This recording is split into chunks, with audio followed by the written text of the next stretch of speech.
इसी संदर्भ में दास के पास में बहुत सारी आत्माओं के फोन कॉल्स आए, मैसेज भी आते रहते हैं,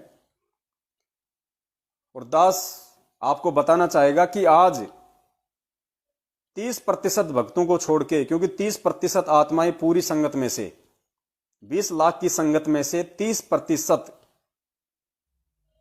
आज परमपिता परमेश्वर के सत्संगों को आधार बना के चलना शुरू हो चुकी हैं, जिन्हें सत्सेवकों की कैटेगरी में गिना जाता है। वो कोशिश करती हैं हर संभव परमेश्वर के सत्संगों का निष्कर्ष निकालने की, किसी भी आदेश को परमात्मा के सत्संगों से मिलान करके उस आदेश की पालना करने की। वो किसी भी फर्जी नामदान केंद्र पे ना ही तो जाते हैं, ना ही उनका उनसे कोई कनेक्शन शेष है। वो किसी भी फर्जी आश्रम में नहीं जाते, चाहे मुंडका हो, चाहे भिवानी हो, चाहे जींद हो, चाहे हिसार हो, चाहे रोहतक हो। वो किसी भी कुपात्र व्यक्ति को ज्योति पाठ दान का एक नया रुपया नहीं देते, क्योंकि उन्हें परमेश्वर का लिखित संविधान अच्छे से पता है कि गुरु बिन माला फेरते, गुरु बिन देते दान, गुरु बिन दोनों निष्फल है, चाहे पूछो वेद पुराण। कि अगर मैंने कुपात्रों को दान धर्म दिया तो उसका उल्टा परिणाम मुझे स्वयं भी भोगना पड़ेगा, लेने वाले को तो समय आने पे भोगना ही भोगना पड़ेगा। वो किसी भी आश्रम में जाके ज्योति और पाठ नहीं करवाते, क्योंकि उन्हें परमेश्वर के विधान का पता है। वो परमेश्वर की वाणियों से परिचित हैं कि पाठ करने का अधिकारी सिर्फ और सिर्फ परम पूज्य सतगुरु रामपाल जी महाराज जी हैं। परमपिता परमेश्वर सतगुरु रामपाल जी महाराज जी के अलावा या उनके द्वारा रिकॉर्डेड जो सीडी या डीवीडी हैं, जो मेमोरी कार्ड हैं, उस आवाज के अतिरिक्त अगर कोई अन्य व्यक्ति उनकी अनुपस्थिति में, देखिए अपनी अनुपस्थिति में चाहे परमेश्वर गधे को भी पाठ पे बैठा दे तो हमारे को स्वीकार्य है, क्योंकि वो परमेश्वर ने सन्मुख आदेश देके उसको पाठ करने के लिए कहा है। तो परमेश्वर की शब्द शक्ति से फिर वो जिस भी पाठ को करेगा, जिस भी पुस्तक को पढ़ेगा, चाहे वो गरीबदास जी महाराज जी की वाणी हो, चाहे वो कबीर साहिब जी की वाणी हो, या अन्य कोई पुस्तक हो, वो जिस भी ग्रंथ का पठन पाठन करेगा, सतगुरुदेव जी के आदेश से उसके शब्द में ऑटोमेटिक शक्ति होगी, सामने वाले पे असर करेगा। लेकिन गुरुदेव की गैर हाजिरी में, जैसे आज वर्तमान का समय है, आज गुरुदेव हिसार जेल में है, और बाहर उनके आदेशों की आड़ में मनमुखी रूप से जो जगह जगह पाठ प्रकाश किए जा रहे हैं, उन पाठ प्रकाश के करने से किसी को कोई लाभ नहीं होना है, क्योंकि परमेश्वर का आदेश नहीं है।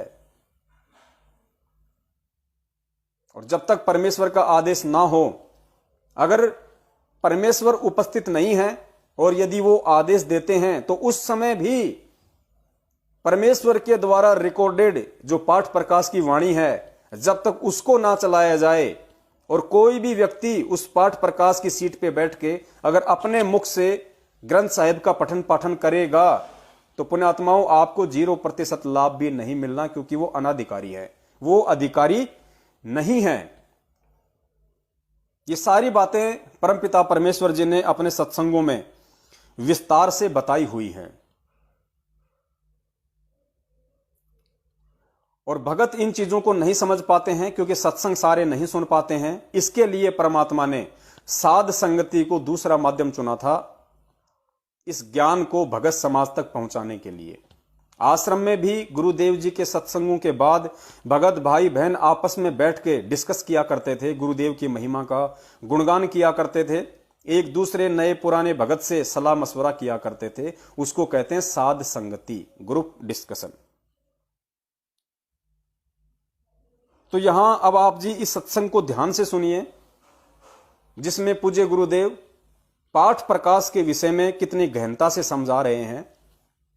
गुरुदेव कहते हैं यदि इन वाणियों को, यदि इस पाठ को मुझ रामपाल दास के अलावा यदि अन्य कोई व्यक्ति करेगा तो आपको लाभ नहीं मिलेगा। जबकि गुरुदेव ये भी कह सकते थे, क्योंकि ये आश्रम में किया गया सत्संग है, 2011 का यह सत्संग है। 2011 में गुरुदेव अपनी तरफ से आदेश देके अपनी उपस्थिति में भक्तों को पाठ प्रकाश पे बैठाया करते थे। लेकिन उस समय गुरुजी उपस्थित थे और गुरुजी आदेश देके उन आत्माओं को पाठ प्रकाश पे बैठाया करते थे। इसलिए भगतों को उस पाठ प्रकाश का लाभ मिलता था। लेकिन आज स्थिति बिल्कुल उल्टी है, विपरीत है। तो अंतर्यामी परमात्मा को पता था कि आने वाले समय में बरवाला कांड होगा, मैं कुछ समय के लिए मेरे बच्चों से दूर हो जाऊंगा। उस समय काल प्रेरणा से मेरे ही परिवार वाले, यही मैनेजमेंट वाले भगत समाज को उल्टा पाठ पढ़ाएंगे भक्ति का। तो उस समय उन आत्माओं को किस तरीके से सावधान रहना है, इसके लिए परमेश्वर ने अपने आश्रम में रहते सहते ही अपने सत्संगों के माध्यम से हमें सब कुछ समझाया। लेकिन हम अनाड़ी, हम मूर्ख, हम मंदबुद्धि परमेश्वर के उन सत्संगों को नहीं पकड़ पाए, उन संकेतों को हम नहीं समझ पाए कि परमेश्वर आने वाले समय के लिए किस प्रकार से हमें पहले ही तैयार करना चाहते हैं। तो देखिए, पाठ प्रकाश के विषय में गुरु जी का ये सत्संग और क्या समझा रहे हैं परमात्मा। और वर्तमान में जो लोग गुरु जी की अनुपस्थिति में और किसी भी ऐरे गहरे व्यक्ति के द्वारा जो पाठ किए जा रहे हैं, मैंने पहले भी जिक्र किया था कि ऐसे बहुत सारे व्यक्ति हैं जो पाठ प्रकाश कर रहे हैं और जिनका यदि आप कैरेक्टर देखो तो इतना घटिया है भक्ति मार्ग में आने के बाद भी। सन 2008 या 9 की घटना है। बसंत सैनी, गांव गांद्रा, जिला रोहतक, हरियाणा का। बसंत सैनी को सब जानते हैं, रूपदास का बड़ा भाई है। 2009 में सारनाम लेने के बाद भी उसने हमारी एक भगत बहन के साथ, जो सतलोक आश्रम बरवाला में उसका पति सेवा करता था और बरवाला में ही मकान लेके रहा करते थे, किस प्रकार रोजाना उसके घर पे जाके उसकी भक्तमती के साथ में कुकर्म किया करता था। और प्रत्यक्ष उसको भक्तों ने वहां से पकड़ा और गुरुजी के सामने लाके पेश किया। गुरुदेव ने उसको आश्रम से निष्कासित कर दिया। आज वो व्यक्ति रोहतक के सिंहपुरा में पाठ प्रकाश की गद्दी पे बैठ के और आदरणीय गरीबदास जी महाराज जी की उन पवित्र वाणियों को अपने गंदे मुख से, गंदी जुबान से उच्चारित कर रहा है। जबकि गुरुजी इस सत्संग में कितने प्रेम से हमें समझा रहे हैं, समझा चुके हैं कि बेटा, ग्रंथ साहिब का जो ये पाठ है, जो वाणियां है, इन वाणियों का पाठ करने वाला भी उतना ही शुद्ध और पवित्र होना चाहिए जितना कि इस ग्रंथ को लिखने वाला है। अब बताइए, उस ग्रंथ को लिखा किसने? आदरणीय गरीबदास जी महाराज जी के माध्यम से गोपाल दास जी ने लिखा। यानी हम ये कह सकते हैं कि गरीबदास जी महाराज जी ने लिखा। अब इस पाठ को पढ़ने वाला, इस ग्रंथ साहिब का पाठ करने वाला भी उतना ही पवित्र और शुद्ध होना चाहिए, उतना ही महापुरुष होना चाहिए जितना कि गरीबदास जी महाराज जी थे। अब गरीबदास जी महाराज जी खुद कबीर परमेश्वर थे। इस बात को दास ने पिछले एपिसोड में परमेश्वर के सत्संगों के आधार से आपको क्लियर किया था, आगे भी करेंगे। अब गरीबदास जी महाराज जी खुद कबीर परमेश्वर थे, वो उनका डबल रोल था। और यहां परमेश्वर कह रहे हैं कि उस पाठ का करने का अधिकारी भी उतना ही पवित्र और महापुरुष होना चाहिए जितना गरीबदास जी महाराज। तो परमेश्वर के अलावा, परमेश्वर के बराबर और कौन हो सकता है? खुद परमेश्वर ही हो सकते हैं। तो आज इस पाठ को करने का अधिकारी इस पूरी सृष्टि में यदि कोई है तो केवल एक ही परम शक्ति है, एक ही महापुरुष है, जो गरीबदास जी महाराज जी के जितने ही पवित्र और महापुरुष हैं। क्योंकि आज वो भी खुद कबीर परमेश्वर जी हैं, जो सतगुरु रामपाल जी महाराज जी के रूप में आए हुए हैं। इसलिए पाठ प्रकाश करने के अधिकारी केवल स्वयं परमेश्वर हैं। पता नहीं आप लोग कैसे वहां जाके बैठ जाते हो, वहां पे पाठ प्रकाश की रकम का चढ़ावा चढ़ा के आप 2-2, 3-3 घंटे आप और हमारे जैसे 2 कौड़ी के जीवों के मुख से आप ग्रंथ साहिब की वाणियों को कैसे सुन लेते हो। दास के मोबाइल पे भी अनजाने में यदि मुंडका, दिल्ली, भिवानी में जो पाठ प्रकाश किए जा रहे हैं और उन लोगों की आवाज सुन लेता हूं, पुण्यात्मा यकीन मानना 5 सेकंड भी वो आवाज दास को नहीं सुहाती है। 5 सेकंड भी उस वीडियो को नेक्स्ट कर देता हूं, क्योंकि उनके शब्द में शक्ति नहीं है, उनके शब्द में प्रभाव नहीं है, हो ही नहीं सकता, क्योंकि वो जीव है। अब गुरुदेव कितने अच्छे तरीके से हमें समझा रहे हैं, और उसके बावजूद भी यदि किसी ने मूर्ख बनना है तो वो बने, उसकी फिर कोई दवा नहीं है सिवाय उन भक्तों की तरह दुख, संकट और अकाल मौत का दर्द झेलने के जो आज वर्तमान में झेल रहे हैं। सुनिए पूज्य गुरुदेव जी के मुख कमल से। थोड़ी सी वाणी सुना दूंगा, बहुत अच्छी लगा करेगी, क्योंकि ये तो अमृत वाणी है, आत्मा का आहार है। ये अलग से चार्ज करती है भगवान की जो सच्ची वाणी। तो आम कथाएं कीर्तन सुनते हैं उनसे कोई लाभ होने वाला आत्मा को नहीं है। ये तो मालिक की महिमा सीधी उस महापुरुष की बोली हुई है जिसको भगवान आशीर्वाद देकर उसमें डाली थी गरीबदास में। और गरीबदास जी की वाणी अब दास पढ़ा रहा है, क्योंकि इसको पढ़ने वाला भी उतना ही पवित्र चाहिए जितना महापुरुष हो। पर देखिए कह रहे हैं ये आदरणीय गरीबदास जी महाराज जी की वाणी है जो गुरु जी सत्संग में पढ़ा रहे हैं, जो ग्रंथ साहिब जिसका पाठ चल रहा है। तो पूज्य गुरुदेव कह रहे हैं कि ये तो उस महापुरुष की अमर वाणी थी जिसको परमात्मा आके मिले, अपना आशीर्वाद दिया। और ये वाणी, इस वाणी का पाठ करने वाला भी उतना ही पवित्र महापुरुष चाहिए, तब आपको इन वाणियों का असर होगा। ध्यान से सुनना दोबारा। बोली हुई है जिसको भगवान आशीर्वाद ये अलग से चार्ज करती है भगवान की जो सच्ची वाणी। तो आम कथाएं कीर्तन सुनते हैं उनसे कोई लाभ होने वाला आत्मा को नहीं है। ये तो मालिक की महिमा सीधी उस महापुरुष की बोली हुई है जिसको भगवान आशीर्वाद देकर उसमें डाली थी गरीबदास में। उस महापुरुष की बोली हुई है जिसको भगवान आशीर्वाद देकर उसमें डाली थी गरीबदास में। और गरीबदास जी की वाणी अब दास पढ़ा रहा है, क्योंकि इसको पढ़ने वाला भी उतना ही पवित्र चाहिए जितना महापुरुष हो। परमात्मा ने जिनको ज्ञान जी की वाणी अब दास पढ़ा रहा है, क्योंकि इसको पढ़ने वाला भी उतना ही पवित्र महापुरुष होना चाहिए जितना कि लिखने वाला। बताइए।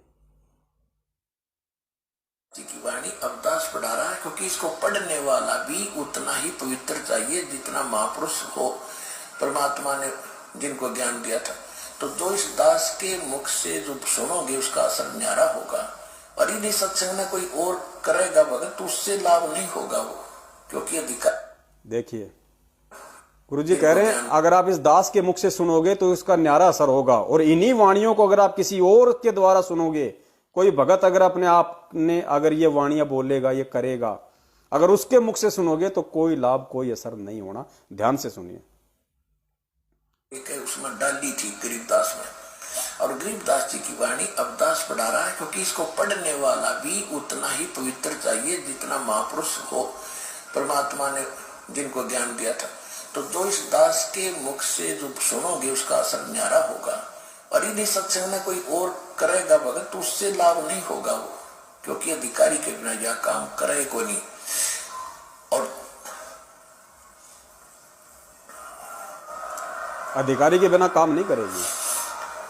और इस दास के मुख से ये सीडी आजकल ये बन के मेमोरी कार्ड में भी जाती है, या सीडी में जाती है, डीवीडी में जाती है, कहीं टीवी से सुनते, उतना ही असर करेगी वहां पर भी।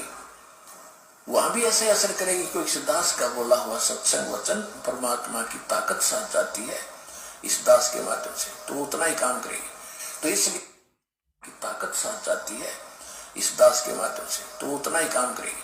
तो इसलिए जो अन्य कोई अटपट करेगा बीच में, अपनी महिमा बढ़ाओगा, मार खाओगा, यही परमात्मा के वचन सुना दो, डीवीडी लगा दो, चिप सुना दो, आपको भी लाभ होगा, सामने वाले के वैसा करेगा।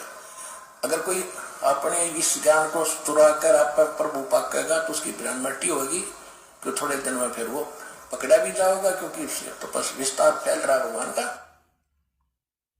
देखिए परमात्मा ने कितने विस्तार से समझा दिया कि इन वाणियों को आप इस दास के मुख से बोली हुई जो डीवीडी है, सीडी है, मेमोरी कार्ड है, चिप है, क्योंकि गुरुदेव ने पूरा जो ग्रंथ साहिब का जो पाठ है उसको करके और डीवीडी में उसको भरवा रखा है, सीडीओ में उसको भरवा रखा है। तो गुरुदेव कहते हैं कि अगर कोई अपनी तरफ से अटपट करेगा, अपनी महिमा बनाना चाहेगा तो वो मार खा जाएगा। अगर किसी को सुनाना है तो इस दास के मुख से बोली गई जो डीवीडी है, जो चिप है, उन वाणियों को लगा दो। तो पुण्यात्माओं बताइए, आप मुंडका या जहां भी इन लोगों ने अपनी अटपट करके और मनमुखी रूप से संगत को ठगने के लिए जो पाठ प्रकाश शुरू कर रखे हैं, क्या वहां पे गरीबदास जी महाराज जी की वाणियों को क्या गुरुजी की डीवीडी या सीडी के माध्यम से सुनाया जाता है? नहीं। वहां आप जैसे भगत भाई बहन बारी बारी बैठते हैं, कोई 10-10 मिनट के लिए, 20-20 मिनट के लिए, और वो अपनी आवाज में गरीबदास जी महाराज जी की वाणियों का पाठ करते हैं। तो सोचिए आपको लाभ कहां से होगा। खुद गुरु जी कह रहे हैं कि इन वाणियों को पढ़ने वाला भी उतना ही पवित्र चाहिए, उतना ही महापुरुष होना चाहिए जितना कि गरीबदास जी महाराज जी थे।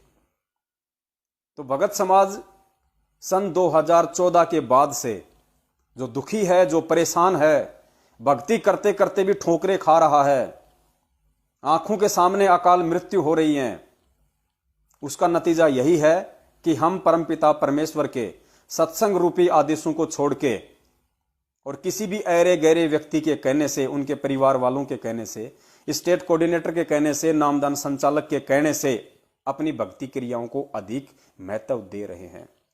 तो उसका लाभ बिल्कुल होना ही नहीं है, क्योंकि आप जो पाठ प्रकाश का या ज्योति का पैसा इनको पात्रों के हाथों में नामदान केंद्रों पे जाके या इनके आश्रमों में जाके जो जमा करवा रहे हैं, ये उल्टा आपको संकट में डालेगा, उल्टा आपके लिए परेशानियां पैदा करेगा।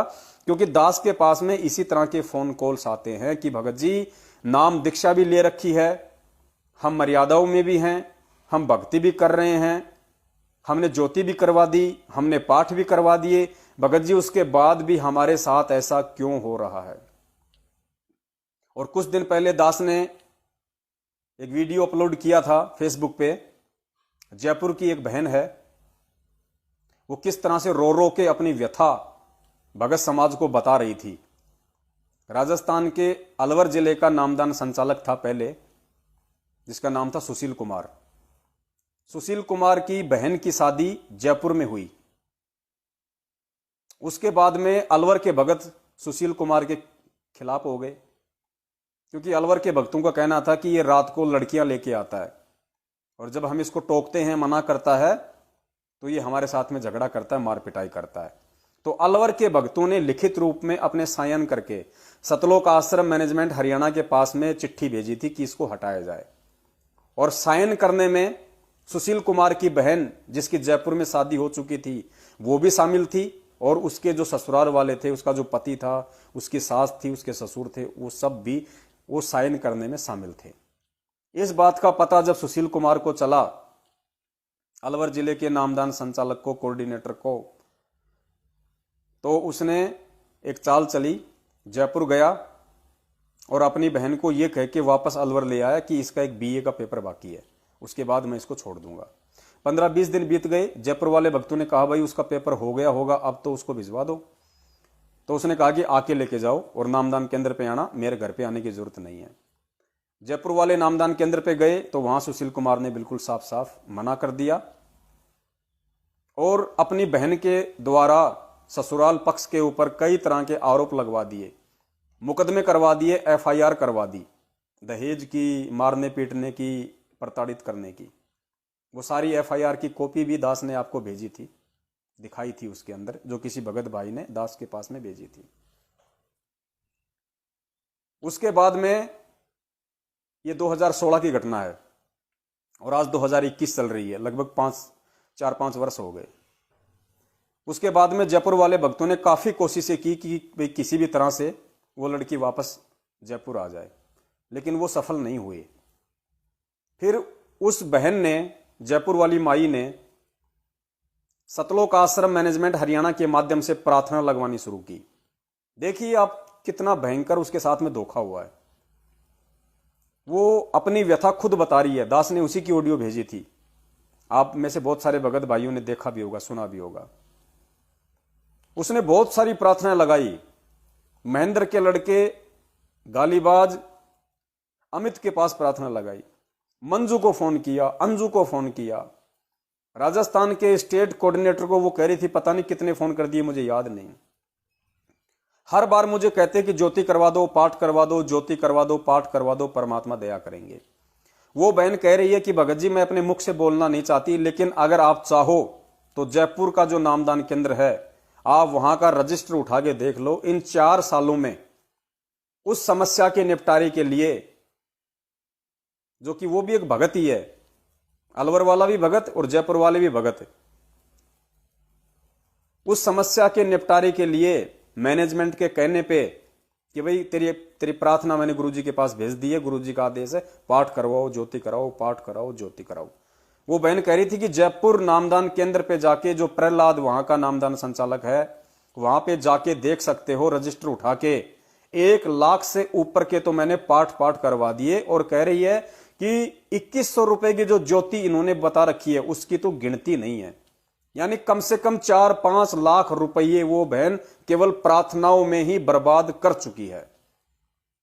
और फिर उसने रो रो के कहा कि भगत जी, अब एंड में जब मैंने राजस्थान के स्टेट कोऑर्डिनेटर प्रकाश माली जोधपुर वाले को, वैसे तो स्टेट कोऑर्डिनेटर उसकी पत्नी है अनु देवी, वो तो खाली नाम मात्र का सरपंच है, सारे डिसीजन वो ही लेती है अनु देवी, जो ऑनलाइन नाम दीक्षा दिलाती है, देश विदेश में ठगी का अच्छा खासा धंधा शुरू कर रखा है। तो एंड में मेरे को सतलोक आश्रम मैनेजमेंट हरियाणा वालों ने कहा कि भैया अगर आप 15 लाख रुपए दो तो हम आप दोनों का आपस में समझौता करवा सकते हैं। ये मैं नहीं कह रहा पुण्यात्माओं, उस बहन की ऑडियो आप खुद सुन लेना, इसी फेसबुक पेज के ऊपर दास ने डाली हुई है, उसको लाइव चलाया था। वो कह रही है भगत जी 15 लाख रुपए की अब मेरे से डिमांड की है सतलोक आश्रम मैनेजमेंट हरियाणा ने, गुरुजी के परिवार वालों ने, कि 15 लाख रुपए दे तो लड़की कल ही तेरे घर भिजवा दें। तो पुण्यात्माओं वो बहन रो रो के कह रही है कि भगत जी अब क्या मैं मेरे बच्चे बेच के दूं, अब मेरे पास कुछ बचा ही नहीं, जो था मेरे पास मैंने ज्योति पाठ में मैंने बर्बाद कर दिया। इन कुपात्रों के कहने से मेरा विश्वास उठ चुका है, इस मैनेजमेंट से मेरा विश्वास उठ चुका है, इस परमात्मा की भक्ति से मेरा विश्वास उठ रहा है। अब देखो पुण्यात्माओं किस हद तक काल भगवान ये ड्रामा वर्तमान में ज्योति पाठ के नाम से संगत में खेल रहा है। अरे भगत भाई हैं, आपस में बैठ के उनका समझौता करवाना चाहिए, कोई त्रुटि हो जाती है तो। 15-15 लाख रुपए की डिमांड, गुंडे मवाली हैं ये लोग, सुपारी लेते हैं, माफिया हैं। देखिए क्या ड्रामा चल रहा है संगत में। तो आप लोगों को इन ज्योति पाठ के पैसों से लाभ कहां मिलेगा? इन ज्योति पाठ के पैसों से तो लोग अय्यासियां कर रहे हैं, अय्यासियां, रंग रेलियां करते हैं, लोगों ने प्रॉपर्टी बना ली, लोगों ने बड़े बड़े गाड़ियां खरीद ली, आप लोगों को मूर्ख बना के, आपका सिर और आप ही का जूता और नाम गुरुजी का।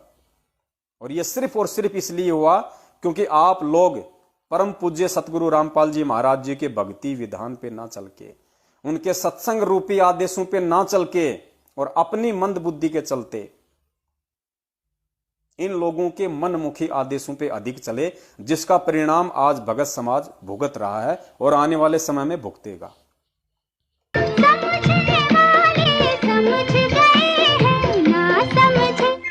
ना समझे वो अनाड़ी है।